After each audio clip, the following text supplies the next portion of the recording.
Water. It makes up most of our bodies. It makes up most of the planet. But it's what we put into the water that we drink that's making for a national debate. So as we sit here today, it is not legal for cities and counties in Florida to add fluoride to the water. It is illegal. Fluoride has been added to American water systems for decades. Now there's a growing move to remove it. We examine the science and the controversy that may come down to a simple fact. You have a right to know what's in your water. Safety and justice will go hand in hand as we... New York City's newest mayor has a new take on fighting crime, and that's a concern for many in the nation's largest city. We do not know if we can trust him. This week, his policies and prospects in the Big Apple. Over $1 trillion. The amount of student debt in America is larger than the economies of some nations. $1.7 trillion. That is a staggering amount that is owed to the federal government, or in reality to all Americans. Is that ever going to get repaid? Well, it's possible that a portion of that will not be repaid. We take a look at the debt and some major changes that could affect millions of borrowers and all taxpayers.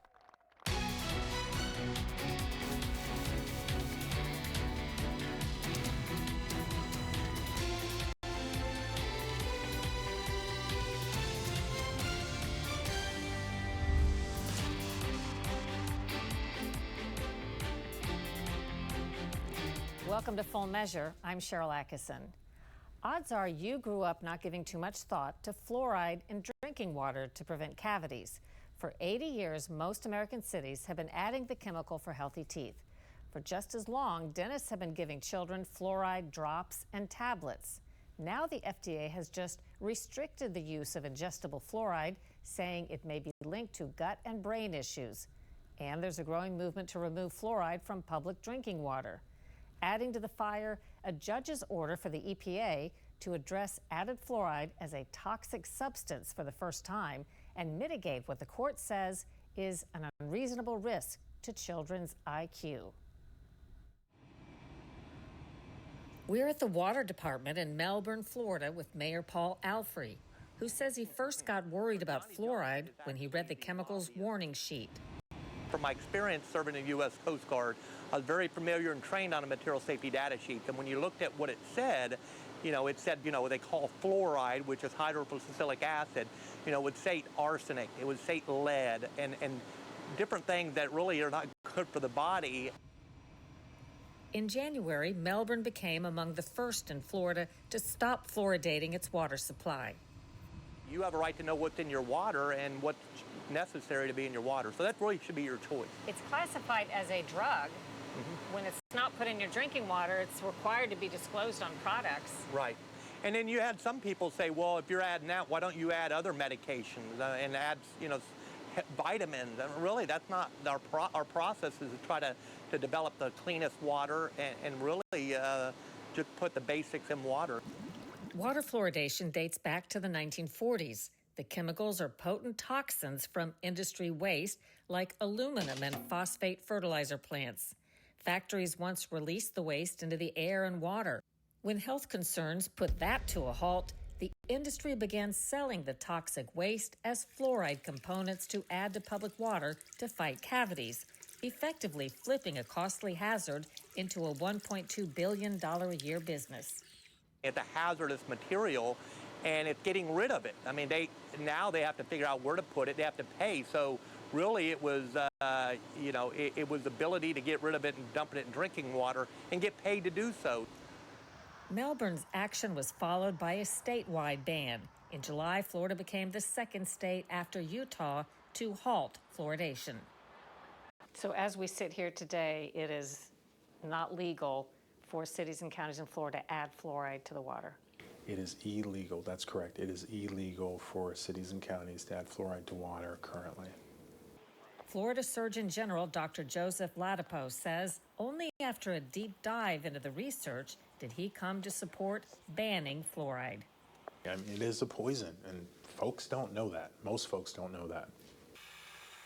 On the other side, staunch fluoride advocates, including dental associations. The American and Florida Dental Associations wouldn't agree to an interview. The Florida Dental Association referred us to pediatric dentist Dr. Johnny Johnson, who told us he's only speaking for himself and not any dental groups nor the American Fluoridation Society. There is no scientific evidence that water fluoridation should be stopped. Johnson argues that many fluoride studies show no connection to lower IQ, bone fractures, or other health risks, and the ones that do used flawed methodologies. He's particularly critical of a 2019 Canadian study that suggested a link between fluoride exposure in pregnant women and lower IQ in boys.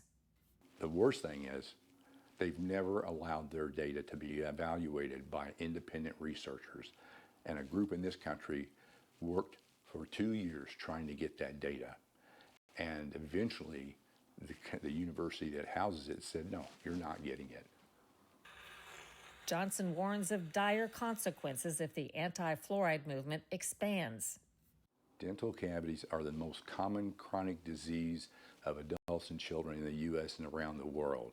It is an infectious disease, and one of the most common ways to stop it is through water fluoridation.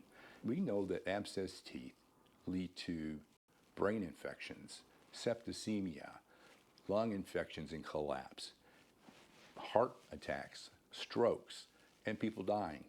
That is a very serious disease, and fluoridation helps to reduce that greatly.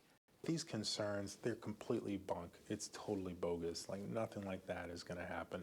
The fluoride in water is not the thing that's going to make the difference between good dental health in Florida and bad dental health in Florida. The other side will point to a lot of studies and say there are weaknesses in them, and that there are many studies on the other side saying that there is no risk that comes with fluoride. But the fact is, yes, there are some studies that don't show a relationship, and that's true.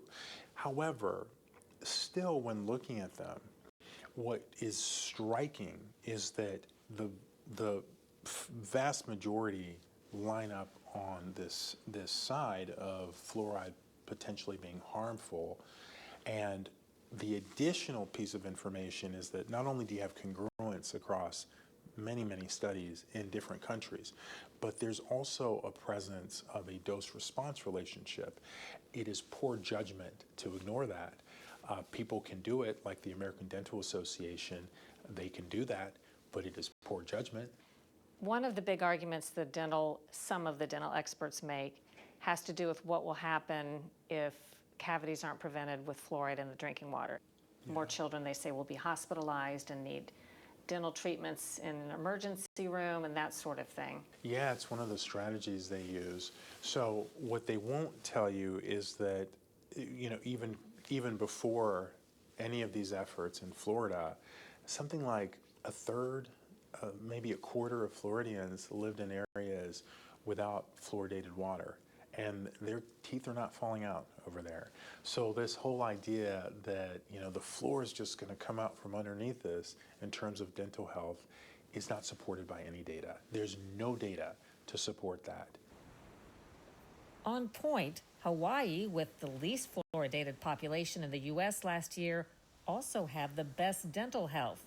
Still, fluoride advocates claim there are many examples of measurably poor health in places with less fluoridation. Meantime, a court ruling in California last year is forcing the issue at the federal level. A judge ordered the EPA to regulate added fluoride for the first time as a toxic substance, saying it poses an unreasonable risk to children's IQ. The industry-friendly EPA under Biden and now Trump is appealing, apparently on a different page than the Trump administration's FDA and CDC. FDA Commissioner Dr. Marty McCary. So fluoride is a classic example of how medical groupthink gets a very myopic view. The field saw this potential reduction in cavities and started saying, let's put this in drinking water. Well, it turns out, for the same reason it may kill some bacteria on the teeth, it's also killing bacteria in the microbiome in the gut. And so the billion different bacteria that live in the gut normally, that are critical for digestion and mental health and produce serotonin and vitamins, that microbiome is altered by fluoride. And so one of the actions I took at the FDA was to remove concentrated fluoride tablets for babies. And that's why we are saying, let's look at the data on fluoride. It's associated with lower IQs. It accumulates in a certain part of the brain. It may not reduce cavities, as the Cochrane review suggests, and it's altering the gut health of a generation of children. So we need to stop and be honest with people and let them know when we don't know something. Overall this year, 17 states introduced bills to ban fluoridation. 2 passed, 10 failed, and 5 are pending. Locally in the past year, at least 62 communities stopped adding fluoride to water. Practical advice for people who are concerned because of the things that you say. What can they do if fluoride's not being added to their water? There's no substitute for water fluoridation.